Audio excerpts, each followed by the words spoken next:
All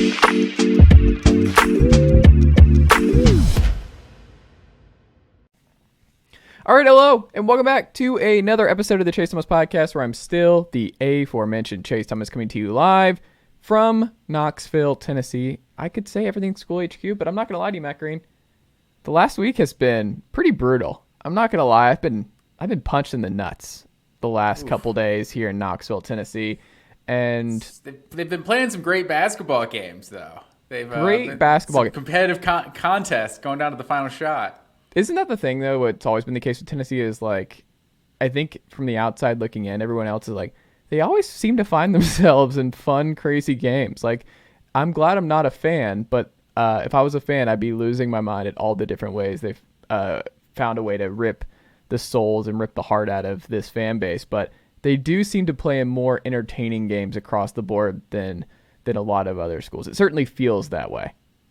Isn't that what you really want? You know, we just want to see good product, entertaining product. But no, there's a couple heartbreaking endings there for the Vols against Vanderbilt, Missouri.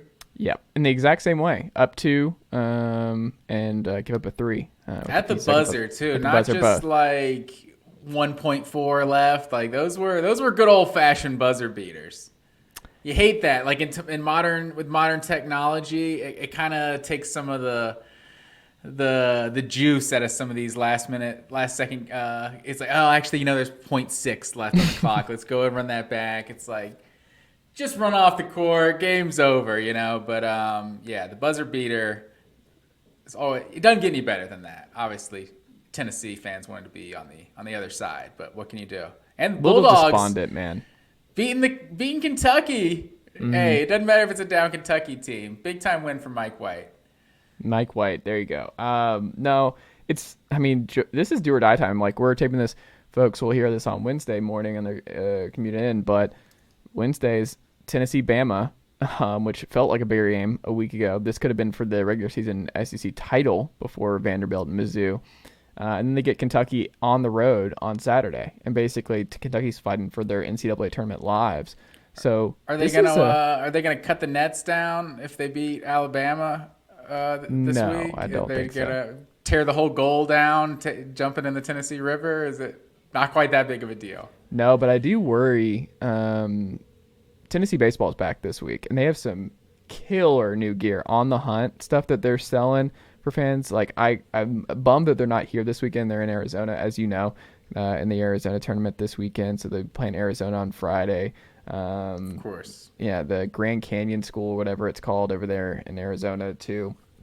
But yeah, they're away. But college baseball is back in Tennessee, obviously at preseason number 2. I'm a little concerned, man, because the fan base was ready to just move on to baseball because they were like, I don't know if this team's going to be able to make a deep tournament run. This team feel like the Tennessee baseball team has the best rotation in college baseball. We just came off a number 1 year. It's like, this has been fun, but we're ready to turn the page and pack Lindsey Nelson and really get into full-on baseball mode, because this is where Tennessee fans really come alive, is Tennessee baseball. Because let me tell you, someone who's attended a lot of Tennessee baseball games over the years, it's an atmosphere unlike any other. And the confidence and the aura surrounding Tony Vitello's squad is second to none. And we're all just excited to see the Vols just destroy the SEC once again. So it's going to be a fun time. We're ready. Fun time. It's basketball season now, though. Obviously, it still is, but I'm saying I'm worried about interest. When you have a number 2 baseball team, it's just something to consider. I'm curious to see how fans stick it through. So I don't know. We'll see. Matt Green, University of North Georgia alumni, is here. Matt, how are you, sir? Yeah, sorry, I came in on your intro there. But, no, you're good. But yeah, I'm doing well, man. Just celebrating the birthday this weekend. Mm-hmm. That was a big time. Not really a milestone or anything, so it's not really anything to get excited about. But just another time around the sun. That's how the world works. We don't resolve around the earth. Yeah. So. And big time Super Bowl. So I was one of the people, that's probably felt like that hold shouldn't have been called at the end. Really would have liked to have seen a the drama play out for another 2 minutes, but can't necessarily say it was the wrong call. But what can you do? There is no pass interference behind the line of scrimmage, or within 5 yards. But there can be holding. But I don't know. Seemed a little soft. Seemed like if this sport was truly rigged, we would get that last 2-minute drama, right? We're not calling that to give the Chiefs the Super Bowl. That wouldn't be the rigged scenario in my mind. The rigged scenario is just drama, and that definitely given Jalen Hurts what would have been like a minute 50 or something left. That would have been the drama play right there. It wouldn't have been a minute 50. It'd be closer to a minute when he would have gotten the ball. If no, because that was 4th down. I'm pretty sure that was like third down. Or that would have been 3rd down. So I'm saying they're kicking on that place that the clock's not going to keep running, so that's like a 5-6 seconds. So that's down to 1:30, and then they got to kick off down to 1:20, and then they're out of timeouts. Or they only I don't know exactly where the clock. And then was, but yeah, there would have been time. And also that field's messed up. I just don't like the idea of like we were robbed of an all-time Jalen Hurts moment. I'm like, I don't know if y'all watched the second half, but that was a Patrick Mahomes game where the Eagles stopped the Chiefs exactly 0 times in the second half, literally 0 times. You gave away, and you don't want to ever be in a position. This is what my thing is all across the board. You never want to put yourself in a position where the officials decide your fate or an official call decides your fate. And it was something I said when Auburn tried to flop their way into a 3-point foul call at the end of Auburn, Tennessee a week and a half ago, where it's like, you can't do that. Focus on making the shot. And if they call it, great. But if they don't, like, you can't be just putting your fate in an official, and every other play matters. Like, I don't like just one play defining things where it's like the Jalen Hurts fumble was a major point in the game. Like, he just fumbled a return touchdown. If he doesn't do that, they're not in that position. For sure. I mean, there's just every moment matters, but we just have recency bias because that was the last thing we saw, and we're like, oh, we were robbed. It's like Jalen Hurts could have immediately thrown an interception after that. And this isn't even to say that the wrong call was made every time. But I feel like there's been so many games in the NFL this year where I'm like, that was like a shitty way to end like a great game. I felt like that multiple times this year. That was just like the very end of a game was just like, they're really gonna call that roughing the passer right now, and this game's like over. Like that's such a weak way to end this game. Like, I don't know, like the Falcons. Buccaneers, that was so bad earlier this year. There's been several games they're just like, I guess that wasn't like a great game by any means. I'm not sure the Falcons played in a truly high level played game this year, but I feel like, I don't know, I just walked away from a lot of NFL games this year just being like, that was unfortunate, that was lame. Yeah, but I'll still take that Super Bowl over what we saw in the national title, NEA of the week. Give me that natty every time. That was just a football clinic the Georgia Bulldogs put on display. I think every high school team should study that. I don't know if you saw recently. I don't know who it was on TCU's team was on some podcast being interviewed, and they were just talking about like, oh, we just beat Michigan. Like, Michigan blasted Ohio State, so it's like they beat Ohio State by 1 point. We're thinking, we got a shot. We can do the same thing. No one really gave us a shot versus Michigan. We can do the same thing. And he's just like, that team that played against us, like, that's not the same team that played Ohio State. Like, he's just like, they just dragged us. I'm not exactly sure what term he used, but it was pretty good stuff.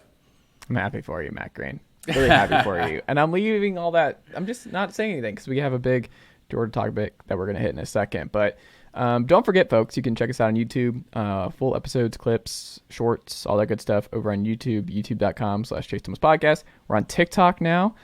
TikTok, Chase Thomas Podcast. Add us there, all the good stuff. We're on Instagram, @Chase Thomas Podcast, all across the board. Find Matt on Twitter @Matt_W_Green. Give him a follow there. Me @Chase_Thomas. You can email us with any college football questions you would want us to answer, or any questions about the show, any ways to get involved, all that kind of stuff. ChaseThomasPodcast@gmail.com. Make sure you leave us a 5-star rating and a review on Apple Podcasts or Spotify or your preferred podcast player. Helps this show continue to grow and all of that good stuff. And check out all of our other great pods over on the Blue Wire Pod Network. We got Greenlight with Chris Long. We've got Road Tripping with Richard Jefferson and Channing Fry. All kinds of great programs all across our network. So check those out today as well. Whew. Okay, Matt Green. It's time. Todd Monken, exit stage left. And this is how I know that even my favorite Georgia folks are nervous. Matt Green. This is how I know. Graham Coffey, friend of the program, tweeted out like he wonders if Bobo's going to keep the same terminology that Monken ran. And trying to be like, okay, best case scenario, he just kind of runs what Monken was running. He's been learning under him. He's been sitting behind him. This was the plan when he was brought in to advise and work under Monken. Logan Booker, another friend of the program, Georgia fan. Hey, everything's gravy. We won 2 titles.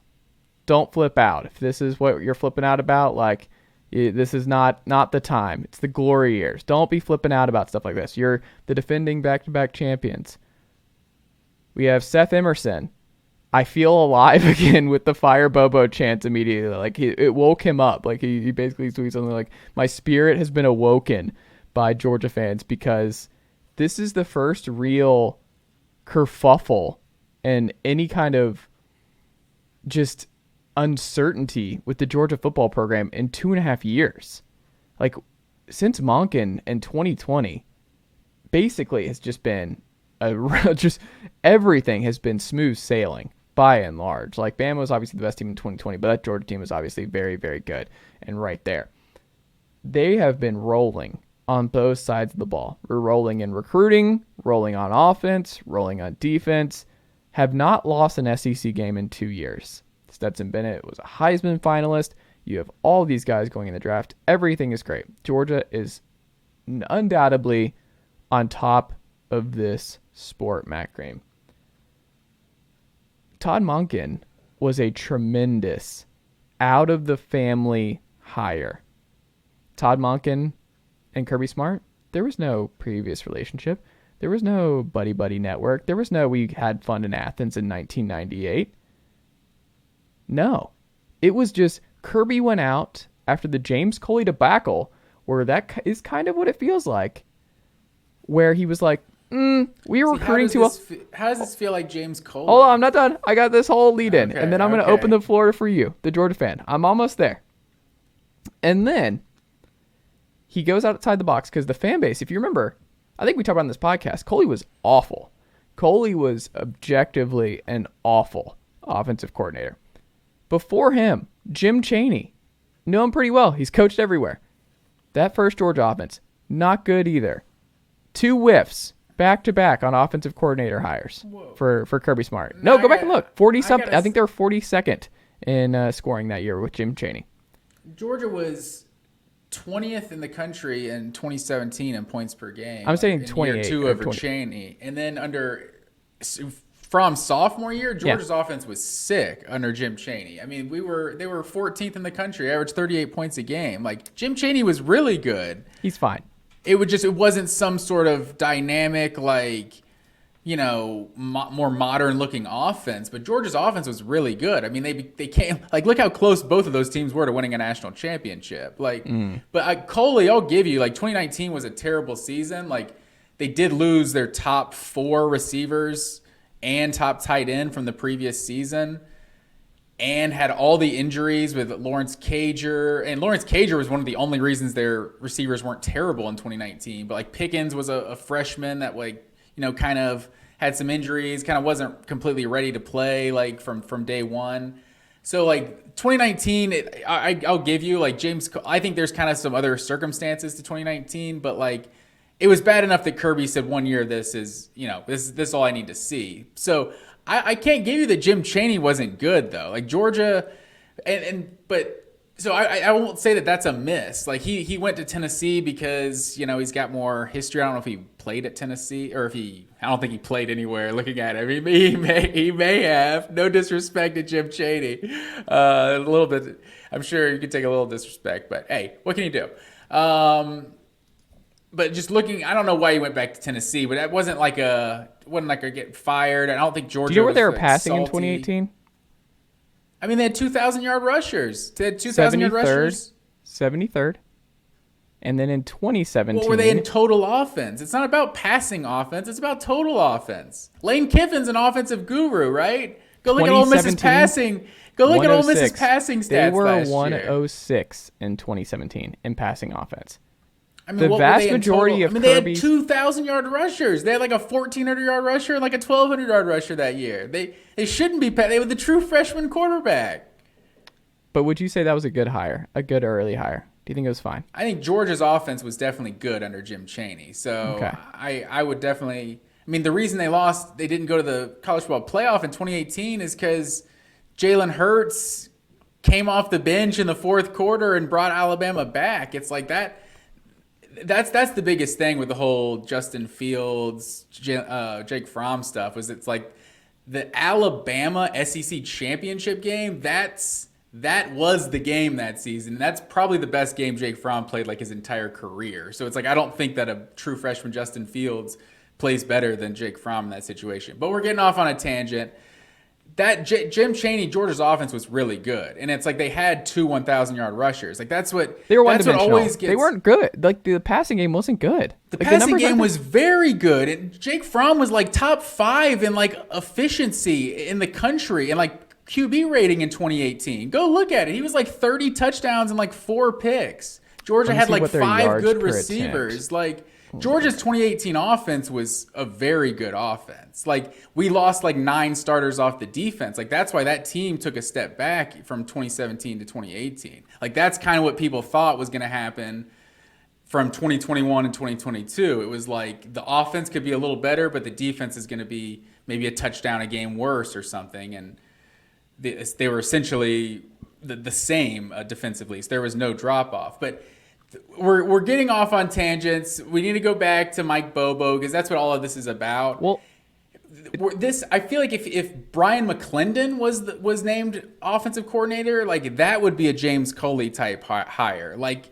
he was just there for recruiting, like not disrespecting Brian McClendon's coaching ability or anything, but recruiting is his biggest strength, just kind of like Coley was. And so it was like, you know, you want to keep a guy like Coley who recruits South Florida so well. You want to keep him on the staff, and you know, I guess it's time to give him promotion. So obviously Kirby figured out in a year that didn't work.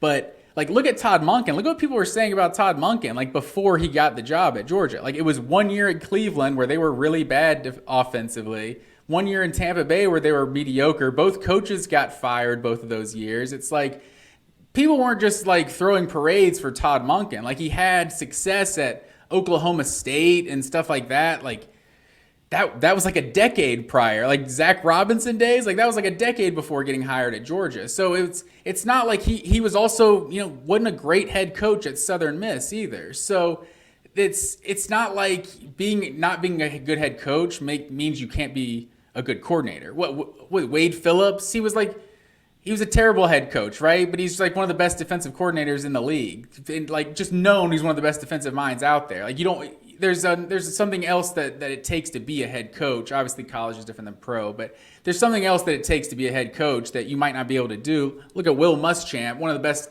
coordinators in college football, had 2 shots at 2 big-time D1 programs and failed at both of them. So that doesn't mean he's not still an elite defensive mind. And Mike Bobo, like you go back and look at what Georgia was offensively. Like in 2012, he was a Broyles finalist. Like Georgia fans just had this divisive relationship with Mike Bobo for whatever reason. Like Georgia wasn't losing in 2012 and 2013 and 2014 because of Mike Bobo. They were losing because the defense was giving up 30 points a game. Like I looked at in those last 3 years, which Georgia set offensive records those last 3 years, school records in 2012, 2013. I don't know if you remember 2013. So 2012, Georgia averaged like 37 a game. 2013, which I think was like top 20 or so. 2013, is that still Murray? Yeah, that's Murray's sophomore year. 2013, no, Murray's junior year is 2012. 2013 is his senior year. Georgia loses a pretty loaded defense, like 9 guys in the NFL. And it was going to be about outscoring teams. Like they had everyone back on offense, Gurley, Keith Marshall, like 4 or 5 receivers. And it was just going to be about we got to outscore teams. Open the year with 3 top 10 teams in the first 4 games. That was when they played Clemson, South Carolina, and LSU. Went 3-1 in that stretch. And then after that, well, Malcolm Mitchell tears his ACL in that Clemson game, celebrating Gurley's touchdown run. Michael Bennett tears his ACL that year. Justin Scott Wesley tears his ACL.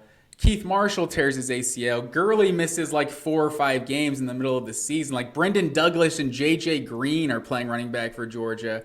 Like literally like a team that was going to be built all on offense. Even Murray tears his ACL. Like game 11 or something, game 10. So that team was just riddled with injuries, not to mention the way Georgia's recruited on the offensive line now compared to what they were doing under Mark Richt's era. But that team still was like top 20 in the country in points per game with all of those injuries. And then the best season of all was 2014 with Hudson Mason at quarterback. No disrespect to Hudson Mason, but he was not Aaron Murray. And he was not an NFL quarterback by any means. He's not Stetson Bennett.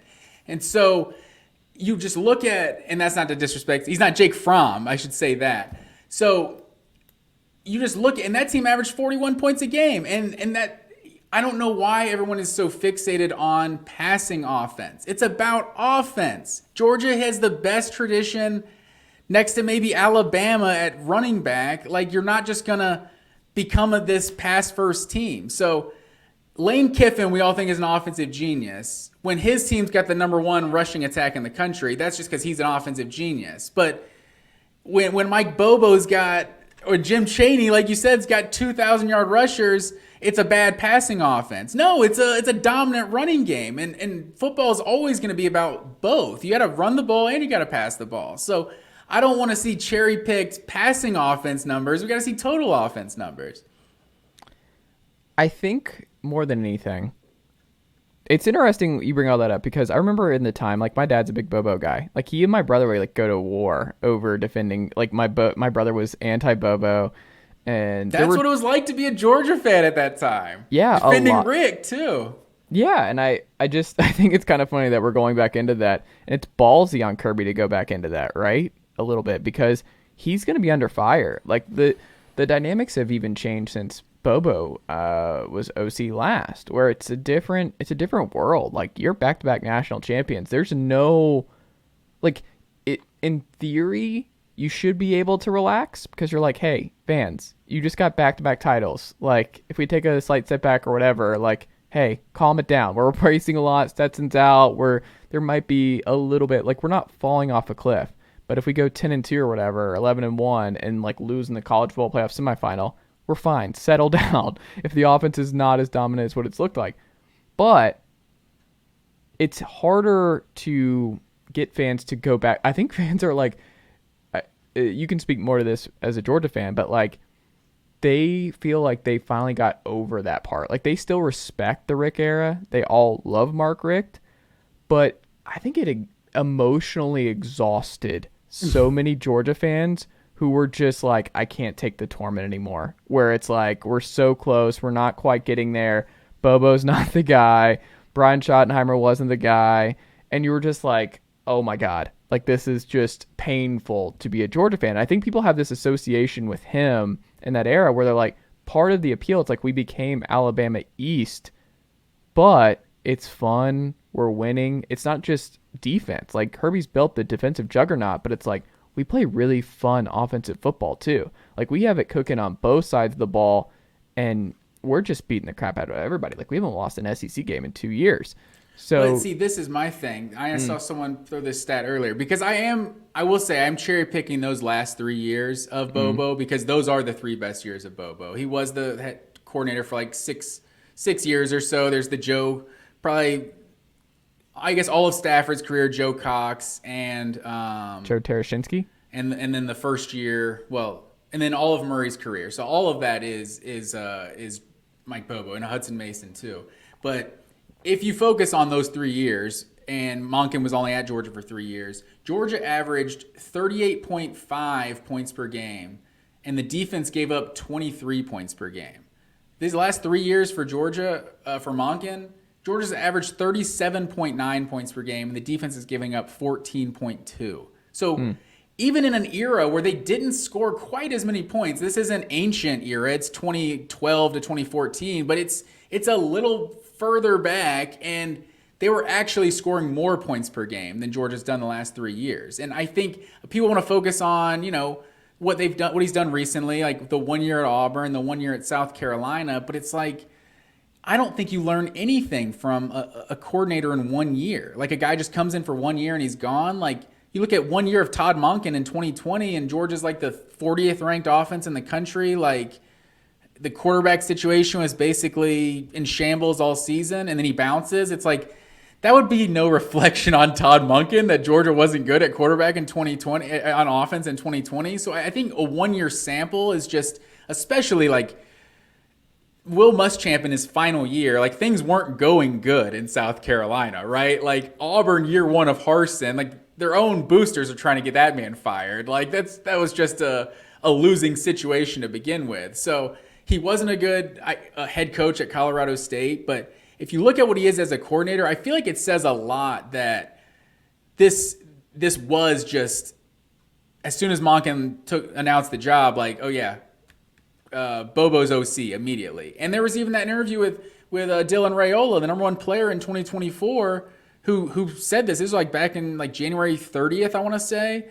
And he said that like he's not worried if Monken leaves because he knows that Georgia already has his replacement on the staff. Like they were saying this to the number one 5-star quarterback in the country. So if nothing else, I know that Kirby Smart is a hell of a lot smarter than every single Georgia fan out there. And I vividly remember, like your dad is saying, the Bobo hate was just like, it was just so much. And I feel like you always had to defend Bobo. Like everyone loves to point to the South Carolina game, 2014, where we didn't give it to Gurley on 1st and goal.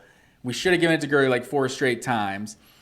For one, there was a terrible intentional grounding call on that play, but the play didn't work, right? It's like Georgia loses that game 38-35. They also missed like a 28-yard field goal or something right there that would have tied the game up with like 4 or 5 minutes left at 38. But they lost the game 38-35, and you're blaming the offensive coordinator? Like, what are you doing? Like, yeah, you should have given it to Todd Gurley 4 straight times. He's the best player in college football. But he didn't, and that one play didn't work. That doesn't mean he's not a good offensive coordinator. It's like people just have such, hindsight. Did he spawn the run the damn ball era where Georgia fans were like, why are you getting cute? Just run the ball with our best backs. Like, what are we doing? Exactly. And now we're getting mad when we run the ball. And, fans are never happy. So I think it speaks volumes that Kirby, honestly, Kirby has debunked every single one of these like lazy narratives about him, about, what Georgia is. Oh, he's just a recruiter. They don't develop talent. He's not a good coach. Like whatever narratives exist, Georgia wants to play 2 yards in a cloud of dust, whatever. Like I feel like he's basically debunked every narrative there's been out there about the program, and now he's taking on Mike Bobo's narratives. It's like Mike Bobo, the Mike Bobo hate was so lazy. Always just come on, Bobo. Like it's just like it's like a cliche in our household. Like a play doesn't work in 2019. You're like, come on, Bobo, what are we doing? It's just like a joke. Because I remember being at a game in 2012. It was the Tennessee game, 2012. It was Tyler Bray at that point? Mm-hmm. Gurley and Marshall absolutely ran crazy. They had 5 touchdowns apiece. It was I want to say it was 52-45 or something. Yeah, it was Dooley and Bray. I remember, leaning to a guy. I'm just next to me. It's no one hypes up when Bobo makes good play calls. All right, everyone loves to say stuff when plays don't work, but just some rando because I was hyping up Bobo that day. I remember it. But, it was Mike Bobo. The offense was really good, and I think the fact that Kirby Smart, obviously he's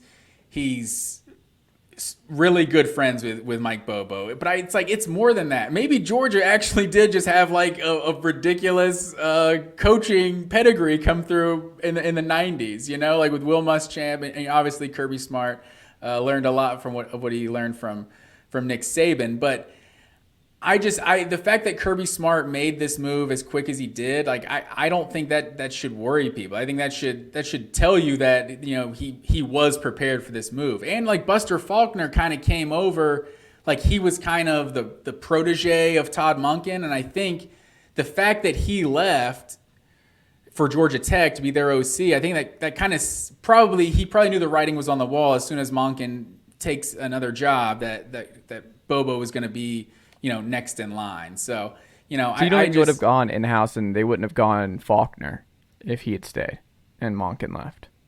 I don't think so. Just because is there an anti-Part B bias there? Is it just because they don't like winners I would think Georgia? Faulkner. If that were the case, I would just think Faulkner wouldn't have left. Like, because you have to think that Todd Monken, or he thought Todd was going to stay.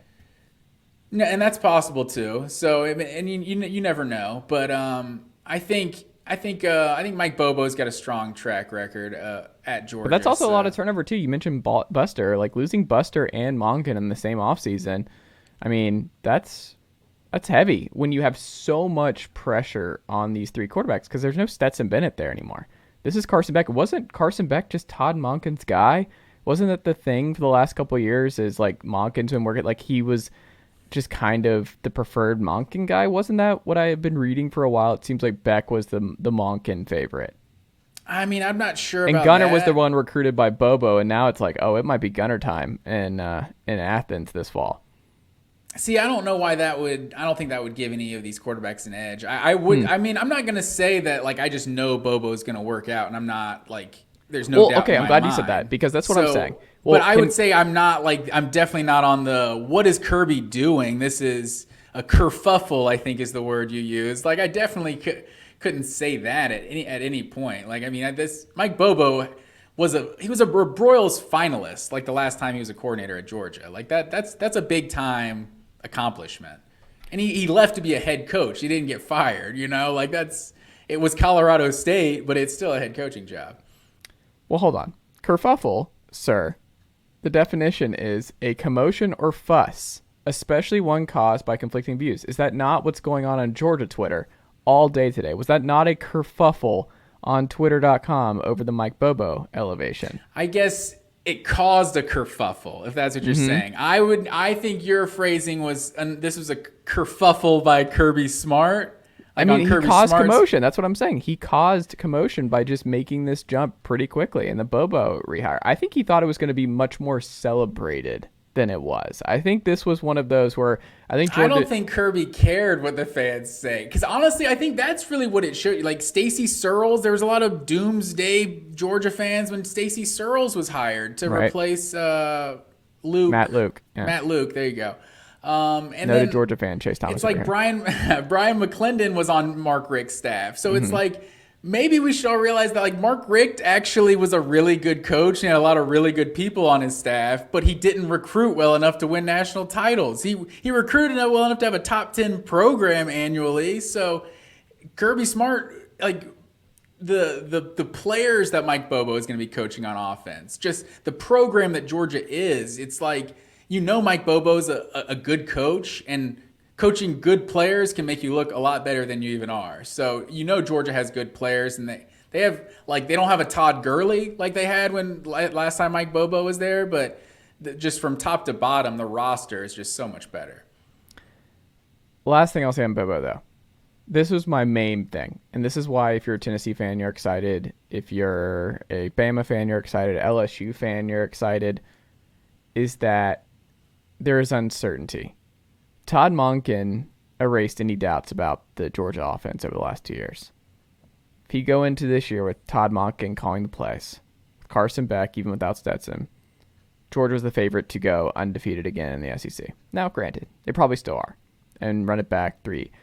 There's a lot more uncertainty now, at the bare minimum, where it's like there's a difference between being the number 2, number 1 offense in college football and the number 1, number 2 defense, and the number 1 defense next year and the number 11 offense. That leaves you more susceptible. You could have the number 3 offense. What was Georgia in 2022? They weren't the number 1 offense. They were probably they were number top 3. 7 or 8 or something, like in terms of points per game. They were 5 and yards per attempt, and they were I'm just saying there's no reason Georgia can't still score 40 points a game, and they're not going to give up more than 14, most likely. Like, I think this year's defense was legit the rebuild year. Like, the 2022, Georgia's bringing back like 9 starters. Like, no, defense is fine. You don't have to worry about anything. Well, I'll also say too, and this is something fans have to not do. Dabo Swinney has won multiple championships, and I'm sure Clemson fans did this following last year, right? Where they were like, when Dabo promoted Brandon Streeter to OC, and he promoted Mickey Kahn and the other guy, his co-DC, and I'm blanking on his name, the Wonder Kid. I cannot think of his name off the top of my head. Everyone was like, I think Dabo knows what he's doing. Dabo's won multiple titles. Dabo, he's fine. Let's leave Dabo to Dabo. Nick Saban, when he hires Tommy Rees and Kevin Steele, it's like, I think Nick Saban, he knows what he's doing. It's like, okay. Marcus Freeman knows what he's doing at Notre Dame. Yeah, he didn't get Andy Ludwig away from Utah, but like he knows what he's doing. Like it's fine. The idea that I don't think anyone think Marcus Freeman just automatically knows. Well, what I'm saying ultimately is just that like because a coach has a good track record or has won a lot does not mean they are infallible of making bad decisions. Bill Belichick, the greatest NFL coach of all time, made Matt Patricia his offensive coordinator this past year, and the offense was horrific. He made a long-term DC his offensive coordinator in 2022. The greatest NFL coach of all time did that. It was a disaster. He had to fire it. So what I'm saying is, because Kirby's won 2 national titles in a row, does not mean Kirby Smart cannot make another bad coaching hire again. Like, that is silly. So when Georgia fans, the dumbest thing you can tweet is, hey, this guy thinks he knows more about college football than Kirby Smart. Or this guy, I think Kirby knows what he's doing. Just try. It's like, well, no, that's not how it works. You don't just get blind. Like, everything's just a win. That's where I dumb. disagree. Like, what you're saying is true. Like, ultimately, you can be really good and still make a bad hire. Like Tommy Rees is probably a bad Alabama hire. That's 100% true. But I'm saying this guy still knows, obviously does know way more about college football. And I think there is for a Georgia fan right now, you absolutely should just blindly believe anything that Kirby Smart is doing is right. Because there's so many things you've disagreed with Kirby Smart to this point. And he's got 2 national titles at Georgia. So from a Georgia fan perspective, you should absolutely just blindly believe what anything he's doing is right. Also with Georgia and Clemson, like, Dabo didn't have to replace a coordinator for years and years. So then when he did replace from within, and it didn't work out well, it felt like, okay, is this incestual thing we got going on at Clemson? Like, you have to be a Clemson person or we're not ever going to get any from anything else. Like, it was a reason for concern. Whereas Georgia... Hold on. Who is the current DC, OC, and head coach relationship? What is that relationship? It's all UGA guys, but it's took 7 years to be that. But I'm saying, like, Georgia's coordinators have changed basically every other year Kirby has been here. Like, right. Mel Tucker was gone after 2018. Now he's replaced Dan Lanning. Now he's got Glenn Schumann. Like, Jim Chaney left. He took Coley. He got Monken. Like, now Bobo. It's like he's made a bunch of moves. So obviously we don't know that Bobo is going to work out 100%. We can't see the future. Yeah. But that was my other part. But it's like, I'm not just blindly thinking Kirby, like, oh, I'm going to trust Kirby, whatever he does. I mean, as a fan, yes, I'm going to assume Kirby knows way more than I do, and he's going to make the right move. But in terms of just analyzing the move, Mike Bobo was a very good offensive coordinator. And for some reason, he was shitted on like he wasn't a really good offensive coordinator by Georgia fans. Like, Georgia fans also have said some of the more ridiculous things I've ever heard, like Hudson Mason is actually better than Aaron Murray. In practice, he's tearing it up. He's actually better. Like, that Stetson Bennett sucks for like 3 years of his career was what most Georgia fans thought. And obviously that was unequivocally wrong. Like, so I don't really hang on to that. I don't remember. Hey, keep that chip on your shoulder, Stetson. It's going to take you a long way. Mm-hmm. As long as you don't do some of the other things you're doing off the field. But I just... The actual hire of Mike Bobo and who he is as a coordinator who's Georgia supposed to get right now? Like, who's the name that, like, they're leaving on the board? Because that's another thing. It's like Bobo has coached at the University of Georgia. He's recruited the Southeast. Like, even Todd Monken talked about, like, different parts of the game plans this year that Mike Bobo, like, was a part of, like, scripting. So it's he obviously had a huge role in Georgia's offense already, and there's obviously the familiarity with Kirby Smart and everything. But I mean, I think everyone, if they could get a staff of only guys that coached at their school, they would probably do that, because I mean, who can recruit a school better than a guy who played there? We're in brand new territory. Like, if you wanted to go get Jeff Lebby, I just have a hard time believing Jeff Lebby would say no to Kirby Smart. Or, I mean, there's other guys out there. I don't know. I don't want to throw out any. Brian Ferentz right there for the taking. Like, he's a classic example of someone who just needs a new scenario. That's where he should have gone. Yeah, that's where they should have gone. I mean, the guy's motivated this year. His contract requires him to score 25 points a game. 25 a game, man. That's incredible. Like, Iowa, you know what that is, though?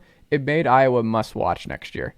Every Iowa game is must-watch, and I forgot who tweeted about, like, how many of us are going to be absolute sickos the last week of the season for Iowa-Nebraska, because if Iowa is anywhere near 24 to 25 points a game, we're all going to be glued to the TV to see if Brian Ferentz clears it. Because if they're close, Iowa has to run up the score, right, to keep his job. So it's like, if he needs the average to be right, like, Iowa-Nebraska could be unbelievable television, because it might be Brian Ferentz running up the score for his job, or just doing some crazy stuff late in the game, in a game that's already over, where it's like, why aren't y'all running the clock out? He's just throwing Hail Marys to try and get to 25 a game. Some all-time great content that we could have from the Iowa Hawkeyes this fall. It's just a hilarious goal to set, because it's like, it's one thing, like last year they were at 17.7 points per game. Like, that's obviously awful, and 25, that's a reasonable goal to hit. But it's just like, you look at last few years, it's like they've had some years of 28 a game, 29. It's like 25. No, we don't want to go crazy. We just want to score some points. We want to be 80th in the country in points per game. Yeah. A couple quick things before we get into our main topic, which is our SEC possible permanent opponents, which is going to come out in March. They're still discussing, but I think it was Greg Sankey who came out and said it would be March is when it comes out. Whether they do the 3-team or 1-team, 1-8 or 3-9 model, but most assume it's going to be 3-9, especially if you're ESPN. Why would you agree to 8 when you're had the full rights? And you're like, if we have all the ESPN games, we just added 2 new members. No, we're going to go ahead and do 9 conference games. That's what we're going to do. It doesn't really make any sense to me for them to do that. So I guess there's still a small possibility they do that, but exactly 0 fan bases will be happy about that with 1 permanent opponent and that kind of thing. So I don't think they'll do it. But we'll see. But the ESPN SP Plus rankings came out, Matt Green. Bill Connolly does excellent work for ESPN. And I always love parsing through these, especially this early in the year, to see where things stand. And the numbers spit out kind of what I was expecting. Like Penn State, I'm pretty high on going next year. I think they have a CFP playoff opportunity. They're checking in at 5. No surprise here. Georgia at 1 overall. Michigan 3. Bama 4. Ohio State 2. But coming in at number 6, which, look, I'm a homer, Matt Green. But this stunned me, because I've been saying all offseason, I think Tennessee is going to take a step back next year. I think the defense will be better, but I think the offense takes a step back. And I think we're kind of discounting just how good Hendon Hooker and how important Hendon Hooker and Jalen Hyatt and Tillman and Darnell Wright and company, they're losing a lot of production on the offensive side of the ball.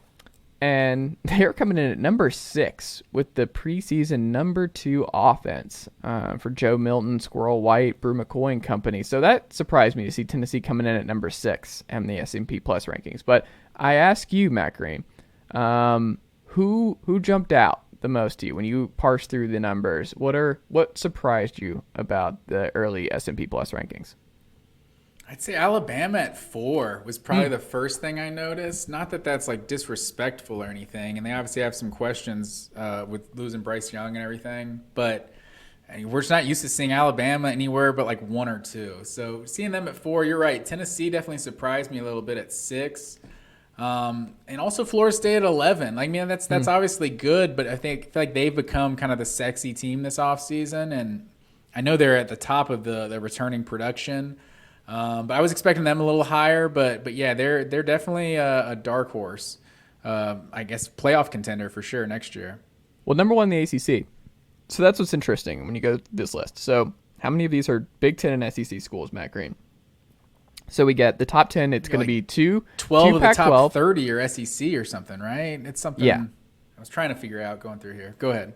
Well, it's crazy because you have LSU at 7, Oregon at 8, 9 Texas, 10 USC, 11 Florida State. And you're like, Florida State low at 11, but like that's still number 1 in the ACC. What that tells me is they're still in a great bind. If they if they go undefeated or 11-1, they're right there for the CFP. Like they are absolutely a CFP favorite. And Clemson is right there, right at 12 too, back to back. So I think that that I like. Which numbers do you like the most? Which when you're looking through it, do you are like, okay, I could see this offense being number 2 or this defense being number 7? What stood out to you there? What do you mean? Just like when you saw like S&P Plus, so what they're expecting the offense. Like Tennessee's expected to have the second best offense, scoring 46 a game. I feel like Ohio State just being projected to be number 1. Like obviously, they've kind of had I guess we have a reason to just expect whatever quarterback comes in is going to do the exact same thing that the previous quarterback did. It's basically since whatever year Braxton Miller until now, it seems like their quarterback has been the same for the last decade, and just puts up ridiculous production.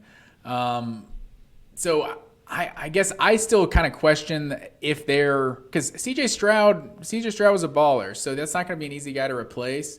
But obviously with the weapons they have, I mean, it wouldn't shock you. But I guess I was a little surprised to see that just from the jump.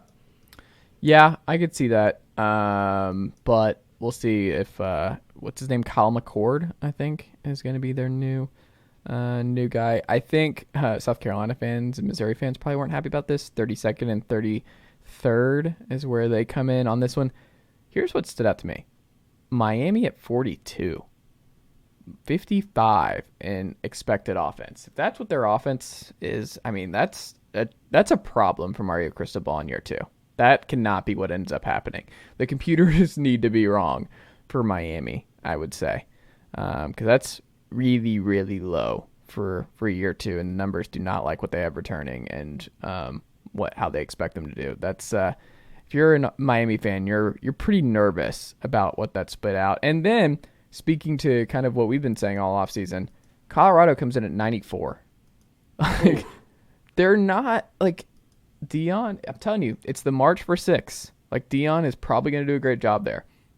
It's just there's still a lot of Carl Durrell players, and there's still just a lot of players from a 1-11 team a year ago that it's not going to be that quick and easy to flip the script here. It's going to take some time, and the Pac-12 is absolutely loaded at the top. So I think that's also something to monitor when people are betting the over on Colorado. It's like maybe wait till year 2. And these kind of things are so tough to interpret really in the end, because it's like obviously these are kind of more power rankings basically, and it's like you see Auburn at 26 and you're like, Auburn, that's just they've been pretty bad last couple of years. They should be encouraged by that. And then you look at the numbers and you're like, well, that's 10th in the SEC. So that's why these teams, there is the SEC bias. That's like, if they were in another conference, they could do X, Y, Z. Because it's like this Auburn team might be the 26th best team in college football, and if they are, they could end up going 6-6 because of the schedule, or 5-7 because of the schedule they'll have to play. So it's always kind of tough to weigh the two. Well, Matt Green, it's time for the main event. The possible 3-team locked-in rivalries. College football fans are talking about this everywhere. I saw Bud Elliott, friend of the program. He tweeted out one that's just zero Tennessee fans would agree to. It was like Auburn, Alabama, and Florida was one that I was like, absolutely not. There's no Tennessee person that is accepting that. That's not happening. Go ahead and kick that one out. Nope. But there's not a lot that everyone is going to unanimously agree to. And I also want to point out, Matt Green, the Auburn fans who are complaining about having Georgia and Alabama on the calendar every year, it's like for permanent rivals. That's what I've seen all across the board. It's like, that's really not fair to give Auburn, Georgia, and Alabama as their 2 of their And I'm like, what do you think Tennessee has had for the last 20? What do you think Tennessee does every year? Too, but it's like, it's college football. You're not going to not play Auburn, Alabama, or Georgia, Auburn. I guess they didn't play Auburn, Alabama for like 50 years or however, from like the 30s to the 70s or something. But yeah, They play it now, and we're never gonna not play it. But so I know you linked to one guy, that Russell Smith. That was that's one of the better ones I've seen because we can just break this down team by team. Yeah, how do you want to do this, Matt Green? How do you want to set this up? So I'll just go team by team. So I was looking at kind of what teams like priorities would be, right? So I found myself having the most trouble with Oklahoma, obviously. Well, let's start there. But so Oklahoma, Texas has got to be their number one. So Oklahoma, Texas is an obvious. So let me hit you with all the ones that like these games have to be played. Auburn, Alabama, Tennessee. And in Alabama, Tennessee, I wonder if Tennessee doesn't win in 2022, if we all feel like this is a rivalry that has to continue, But they did. And so now we know how big it is from Tennessee's side. And you're like my brother, I think even said it, like they were even smoking cigars after they win the game. Like this is like a championship celebration. I was like, no, that's what they do every year. Alabama does this every year. We just don't think anything of it because Tennessee hasn't won in so long. So this rivalry, I feel like, kind of came back on the stage this season, I feel like, for the mainstream. But wasn't it the highest watched regular season game this year? I would get either Ohio State, Michigan, or probably that one. Yeah, it's one or 1-2. But that's the thing. It's like the broadcast, they're not dropping that. Tennessee, Bama does numbers. They're not dropping that. Without a doubt. And then Arkansas, Missouri, because that's all they got. You got to go that one. And then Arkansas, Texas, I feel like we need that rivalry. Auburn's got to play Georgia and Alabama. We got to play A&M. We got to play Georgia, Florida. We got to play Ole Miss, Mississippi State, and we got to play Texas A&M. Yeah, that was the last one. And I would also throw in Florida, Tennessee. That's the one that I feel like is getting lost on a lot of these three rotations I'm seeing. Like a lot of people don't have Florida, Tennessee. And that outrages me. Like Tennessee cannot lose Georgia and Florida because Georgia seems to have like the most like consensus what their three games are going to be. Just, like looking at Georgia, I think Georgia, if they had their pick, like they're taking Florida, Auburn, and probably Tennessee third in terms of the games that mean the most. But South Carolina's number one rival, I think, in the SEC is Georgia. That feels like their biggest game. And I'm afraid, so that's why I think Georgia's going to have Florida, Auburn, South Carolina. So I think we're losing Georgia, Tennessee. So we Wait, so what do you think Georgia is? I think Georgia's going to have Florida, Auburn, South Carolina. And so... But do you hate that as a Georgia fan? That makes the most sense to me off the top of my head. No, that makes sense. I'm saying I think Georgia's got one of the more consensus, like... Yeah. Because these teams aren't all on the same level either, that it feels the most even. That's the one thing that I think everyone is losing on this, because I see so many people's three teams they're throwing out, and they're like, oh, you can't give. So just to give you my list, because it's hard to get to the end, Auburn I have with Alabama, Georgia, and Oklahoma. And it's like, that is brutal. You know what I mean? So you look at, and so people are like, oh, you can't give Auburn, Alabama, Georgia, and Oklahoma. And it's like, but there's going to be 8 other games or 6 other games that their rotation isn't going to be as difficult. Like, I'm going to just take a team like, I got Kentucky's 3. I have South Carolina, Vanderbilt, and Mississippi State. And so people would see that and be like, they play South Carolina, Vanderbilt, and Mississippi State every year, while Auburn has to play Alabama, Georgia, and Oklahoma. That doesn't seem very fair. But then you look at who the actual rotation Kentucky is going to get, and they're going to have years where they play Georgia, LSU, Texas A&M in the same year. Or on the off year, they're playing Oklahoma and Alabama and Florida. It's like there is no like hiding in the SEC with this 9-game schedule. Everyone is going to play everyone in a 2-game series, in a 2-game span. So it's like, even if we do lose 2-season span, so even if we lose Georgia, Tennessee every year, like we're getting it every other year. So it's like Georgia doesn't play mean more. It might increase it where you're like, it's a lot more interesting. Like you get a year off. You sure. catch Georgia at the right time or Tennessee at the right time and things like that. Because when Missouri and A&M join the conference, like A&M and Georgia don't play in the same conference. They've played one time in the last 12 years, however long it's been since they've been in the conference. Like Georgia, Oklahoma, Georgia, Texas could actually become a rivalry. You played twice in 4 years. Like that's actually, you could easily see Georgia, Texas being a big deal. Honestly, yeah, it feels like it's got all the makings of just two big brands and everything. You saw what Texas Alabama was this past year. Like that was a big game. That was intense, and there were a lot of Bama fans who made the trip to Austin. Like I love the Oklahoma Auburn one too because Oklahoma. Remember that? Like the rumor, like every year at Auburn was like Bob Stoops. Is Bob Stoops gonna make the jump? Is Bob Stoops gonna go to Auburn? I feel like that's a fun one. For whatever reason, I could just see that being a good long-term rivalry. There's not much history, but there's the 16 Sugar Bowl, whatever whatever your Baker Mayfield. I know he played in Auburn in one of those Sugar Bowls with Stidham. But yeah, so let me just go team by team. Alabama, I ended up settling. And see, that's what also people don't understand. I'm seeing people read. You're so fired up about this. I'm seeing people you get ready to get started, then you have something else that grinds your gears. You're right. Because it's like people are like Alabama's rivals have to be Auburn, Tennessee, and LSU. And then they read. I don't think so. No, that's not true. LSU is like not in most of these for Alabama. No. But I'm just for example. And then they'll read Auburn's rivals and they're in a different order, and it's like no, we got to fill an Excel sheet. This has to be all in one column. These have to be in one column. You can't be going their number 2 is their number 3. Like you gotta. That's what makes it difficult to pair some of these up, which is why you see some of these at the end that you're kind of like whatever. We got to fill out the schedule, but so this is what because LSU was one. It wasn't on every. I've done a couple of these kind of just brainstorming, and LSU also just to make it clear, is this what you want, or do you think this is what they will do? This is what I want, and also what I think should be done. Like this is what I think, in my opinion, should be done. So I think Alabama is one that does get their top 3 picks, which I think is Auburn, Tennessee, and LSU. I think those would be their best, most intriguing games. Going to Missouri. Hold on, can I say for the other one? Arkansas. I mean, go ahead. I don't think they get LSU. I think they get Mississippi State.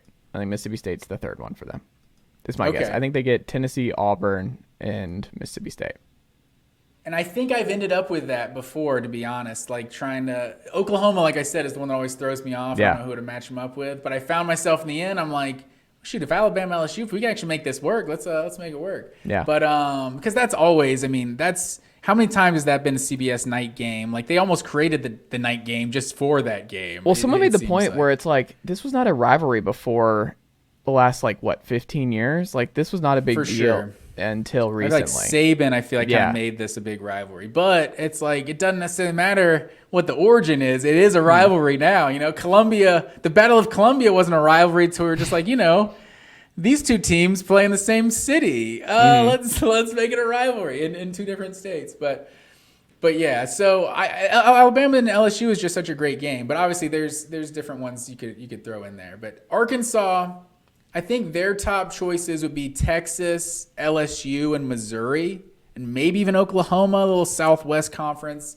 history. But I don't think they get all of those. The Golden Boot, that's the one. If Alabama doesn't get LSU, then I think Arkansas and LSU, because the Golden Boot, they do have a trophy. I would say that's what I would flip. I would flip Arkansas. So this is easy. I would flip Arkansas, Mississippi State to Bama and move LSU to Arkansas. I think it's a bigger rivalry too, and I think fans care more. I hate that I already got to one, and I like where your head's at. I can't do it that clean, so I'm just gonna keep going. Yeah.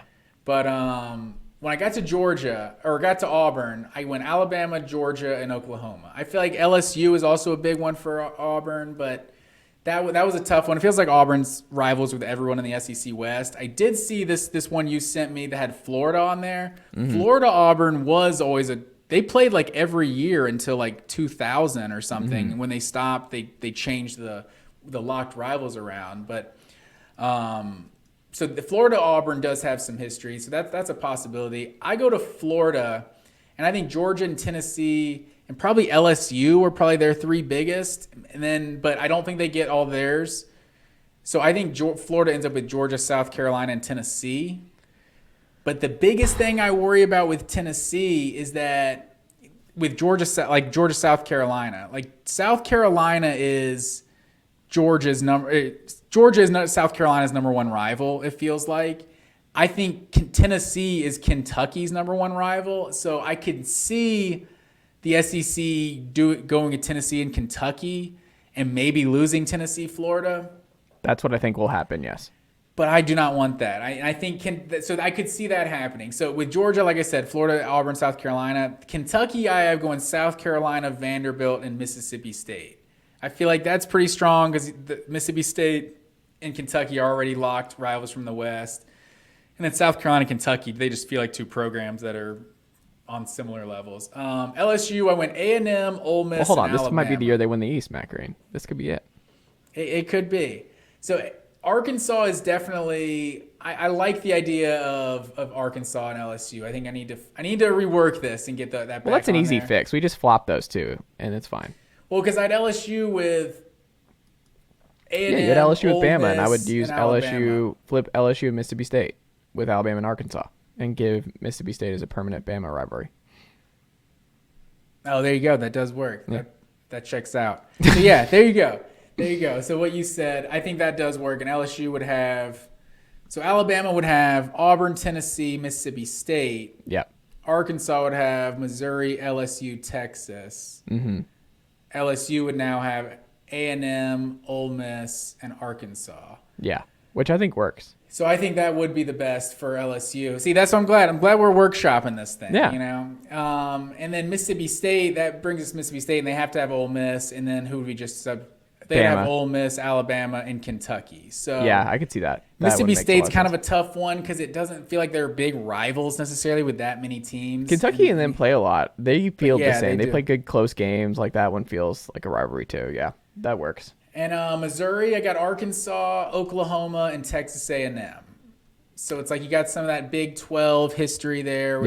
And I don't feel like I also don't feel like anyone should have to play multiple teams coming from the Big 12. Like kind of split up who has to play Texas and Oklahoma. Like because A&M obviously has history with Oklahoma and Texas, but it's not like Oklahoma was ever a rival really. So I didn't do that, but I'll get to that one.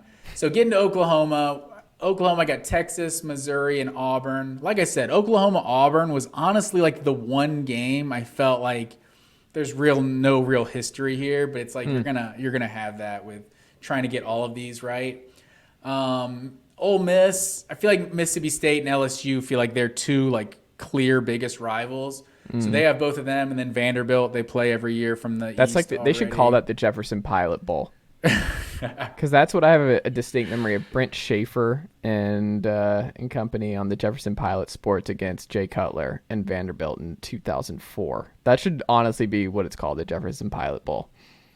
Hey, that JP Sports, RIP.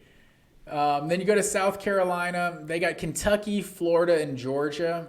I think Tennessee might make their their wish list. I think South Carolina, Tennessee feels like it's becoming like more and more of a rivalry, but they're not going to get him. I would be pretty I don't surprised think if South Carolina gets Tennessee. I think if Tennessee, well, this kind of blends in because Tennessee's next. I would say South Carolina is way more likely to get Kentucky, Florida, Georgia, which is what you have here. I think Tennessee, it's either Florida or Kentucky is that third one. I think Vanderbilt's a lock, and I think Bama's a lock. And then I think Vanderbilt's the one that's screwing up all of this. Yeah, honestly, I don't think because I don't Tennessee want it. Vanderbilt Yeah. have to play. It feels like the in-state rival, and then Alabama just being as big time of a game as it was. So I'm really Tennessee is like the biggest team that I'm worried about them like screwing it up because Georgia and Florida with Tennessee are just such big games, and if they're to lose both of those, it's like that is the SEC East. Like that's been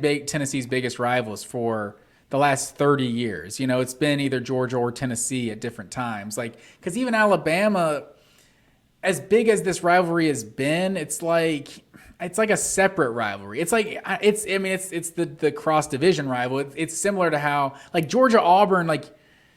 Alabama, Tennessee doesn't feel like the same exact, like Georgia Auburn feels like a game like you have to play. Like these two teams are like next door. Alabama, Tennessee feels like the rivalry you kind of forget about. You're like, oh yeah, this is a big rivalry. Like these teams hate each other, but it's not necessarily like one of the first ones you think about. But it was obviously, we talked about it being like kind of reinvigorated. Rejuvenated, I should say. Florida, Tennessee is just like, that's my childhood. Like that's the biggest game of all the 90s, even to like early in the 2000s. Like Tennessee, Florida is just so big, and it was always like the first big SEC game of the year too, early like third, fourth week of the season. If we lose Tennessee, Florida, I'm just gonna hate that so much. Like Florida, if they lose Tennessee, Florida better have like LSU. Maybe we don't lose Florida LSU or something. But there's some of these rivals, like some of these there have to be casualties though, Matt Green. If you're only going to do 3 permanent, there have to be. But I'm seeing people with Florida having like Vanderbilt and Kentucky or South Carolina and Kentucky, and it's just like Florida's got just 3 huge rivals with LSU, Tennessee, and Georgia. They just don't want that. Like that's just a tough permanent 3 rivals. Like that's tough, man. No, it is. But like I said, if your locked rivals are really tough, like your rotation is a little bit easier. It's like there's no hiding. Everyone's going to be playing 3 or 4 top 20 teams like every year. So without it being the division, that's the biggest thing I worry about is how they decide the divisions. Like who goes to the SEC championship under this format. Like that's really the only thing that's not a slam dunk for this format is that we could get in a position of teams not playing each other but having the same record and not really knowing how to decide it.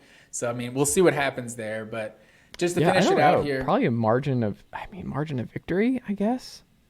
I don't know, same teams you played or something. I'm not sure. I know that one year in the Big 12 when Graham Harrell, Colt McCoy, Sam Bradford, when they all went like 11-1, the tiebreaker was like the team that was ranked the highest in the BCS standings. And it's like that's what decided their division. So I don't know what the SEC how they would decide that. We'll have to ask Commissioner Sankey about that one if and when we get him on the pod. We'll put a pin in that. That's I'm not saying anything, but put a pin in that one. Hey, put it on the board. Make it happen. Tennessee, like I said, Vanderbilt, Alabama, Florida. I think that's their most likely scenario. If they don't get Florida, like who is it? Kentucky? For who? For Tennessee. Yeah, I think Tennessee. It's either Kentucky or Florida. I don't think it's South Carolina. I don't think they have an option. Vanderbilt and Kentucky, they could ruin this whole thing.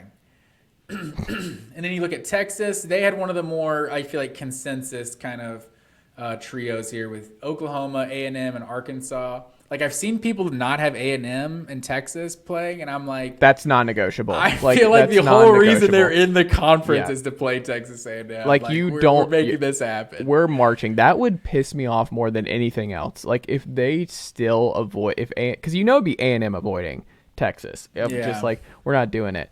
No, you are doing it. You are playing them on Thanksgiving week, and that Friday night, true. I don't care. That is coming back. You are playing that freaking game again. Every year. Well said. We're definitely playing. But like we said, you're not hiding from anybody. So you're playing them every other year if you don't get them every year. So it's like everyone in the conference is eventually gonna hate everyone in the conference, and that's what the SEC is all about. It just means more. And then A&M, we got LSU, Texas, and Missouri. And that one seemed, pretty easy. There's no real other options for Oklahoma, like I said. Alabama, A&M feels like it's become a rivalry in recent years, but that one was pretty easy. And then Vanderbilt, the last one with Tennessee, Kentucky, and Ole Miss. That one seems pretty likely as well. And it's that seems light. And it's like, well, look at who else they're going to play around that. Like, Vanderbilt's still going to get crushed. Like, just because it looks a little nice, but they don't really have any rivals. Like, Vanderbilt really does. Their biggest rival is Ole Miss, and it's the Jefferson Pilot Bowl. I don't care. That's the biggest Vanderbilt rivalry. Well, it feels like Kentucky is their biggest rival because they were just always the bottom feeders for so long. But yeah, like Vanderbilt is one of those that people will be like, oh, that schedule, Tennessee, Kentucky, Ole Miss. No disrespect to Tennessee, but it's like that's too easy. They got to give a different. And it's like, okay, well, that year they're going to play Alabama, Georgia, LSU, and Texas. So I think the things will even out. And so I think that's what people. It's like, oh, and then the other year where they don't have to play Georgia and Alabama. That year they get Texas A&M, Auburn, Oklahoma, and Arkansas. It's like, pick your poison. Yeah. Well, that was fun. That's a fun exercise. I'm excited to see what ultimately happens. I mean, making sure, like the one game, the one permanent rival, there'll be a revolt. You can't do that. You cannot do the one game and then, no, that cannot happen. But I think it's going to be pretty close. I think the 80s and the presidents have a good pulse on what the fan base wants. I don't think they're going to botch it too much. I think there will be some casualties that piss off some folks, but that's just the nature of going to this format. Some rivalries will have to be an every other year type thing now, but I think the biggest ones will be protected is my guess. And it's like the Tennessee, Kentucky, Florida, like that will irritate folks depending on which way they go. But like by and large, I think the big ones, like I don't think there's any doubt Georgia and Auburn and Georgia, Florida stays. Like I think a lot of the big ones that people are wondering about, like I think those are locked in. But you know what's crazy is we haven't talked about Georgia Tennessee at all. And like Georgia Tennessee, like it's not an official rivalry. But you're gonna tell me Georgia Tennessee isn't a rivalry? You know, like that game is. You get three, massive. Matt Green. You can't keep doing it. And I think Georgia Tennessee would be on the table if Vanderbilt was not a thing. Like you said with Vanderbilt messing up stuff, like you toss out Vanderbilt, then I think it would probably be Georgia Tennessee, Bama Tennessee, and then Kentucky or Florida.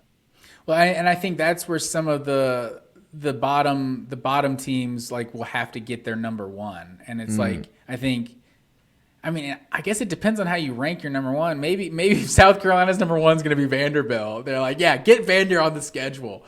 But like Vanderbilt, and then also like, Tennessee fans won't care that much if they get Florida one year and Georgia the next. I don't think that's going to really upset too many people. Like if you lost both for 1 year, that would suck. But I think if you're alternating those big games, I think that's fine. And I think that's why ultimately this is the no-brainer solution, because it's like all of the rivalries you're losing, you're getting them every other year instead of every year, and you're gaining. Georgia played Alabama in 2008 they played them at home, 2015 they played them at home, 2020 they played on the road. Like they've played them 3 times in the last 14 years or so in the regular season. Like that just doesn't make any sense at all. They haven't played. They played Texas A&M one time, like we said, in like the last 12 years. Like they played them as many times as they did before they were even in the SEC. They played in the Independence Bowl one year, I think. But yeah, it's so. What you're gonna lose from like that yearly rivalry of like Georgia Tennessee, you're gonna gain in like, I don't know, LSU Tennessee every other year or something like that, or Texas Tennessee, like the battle for the real UT. I don't know. There's some sort of rivalry to be had there. That's fair. Matt Green, that's all I've got, sir. That was fun. It's a fun exercise. Yeah, it's good stuff, man. We got a lot of time to see who's right about the Mike Bobo situation, but luckily we'll find out this a lot sooner with Oklahoma and Texas joining the SEC in 2024. I was looking forward to the era that was going to be the Big 14, but I guess we'll just have to settle for this 1 year and see what happens in the Big 12. But yeah, it's good stuff. I'm excited for it. You said in March they're making this announcement? I think that was the report, yeah.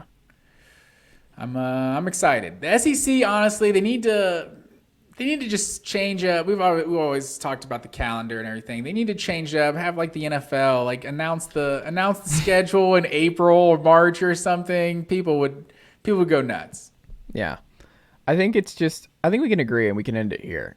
This is a positive step for college football, for SEC fans. Because I think you're going to get to see a lot more teams. You get 2 blue bloods in the conference. There's going to be more important games. You get 9 conference games, so less cupcakes. I think it's just by and large a more exciting time. I think the games are going to be better. I think the weekends will be better. And I love the rotation opportunity for so many fans around the Southeast to be able to travel and go to different venues across the state. Now, Big Ten, they effed up. Like UCLA and USC fans are not traveling all over the Big Ten footprint, so that won't be happening. But Texas and Oklahoma are close enough that I think a lot of folks will be able to move around and do that sort of thing. See, A&M and Missouri, that was like a Braves trade deadline move. It was like, we'll get some new TV markets in here, add to the roster, kind of strengthen Bullpen our help. bench. Yeah, it's like this is a Dodgers all-star I've always said trade deadline move. Kerry Lightenberg The Mizzou has always been the Kerry Lightenberg of the SEC. Yeah. Exactly. It's like, this is a Dodgers move. Go out and get Texas and Oklahoma. Yeah. Get Scherzer and Trey Turner at the deadline. Like, the two best players available. Yeah, it's exciting because it feels like you're gaining two blue blood programs, and they fit like kind of just like the culture of the SEC and what SEC football is. It's going to be interesting hearing those SEC chants in Norman, Oklahoma, in future years. They've been some of the biggest SEC haters out there at Oklahoma. And Bob Stoops has loved to poke at the SEC. So I wonder what he'll say in a couple years. He was at Florida. He won with Spurt. He was an SEC guy years ago. And many thought was going to be the Auburn coach for like 17 years on message boards in a row for Auburn. Matt Green, always a pleasure. Talk to you. We'll be back Sunday. We had a weird people hit me up like, where's the full ride on Sunday night? And I was like, the Super Bowl. Like, what? We did not do the Sunday night tape, but it worked out because we were able to do this kind of show on Tuesday night. So yeah, with the Monken news, that would have been classic. That would have been classic us. Big news right after we post the pod. Yeah, for sure. Matt Green, always a pleasure, and I will talk to you next week.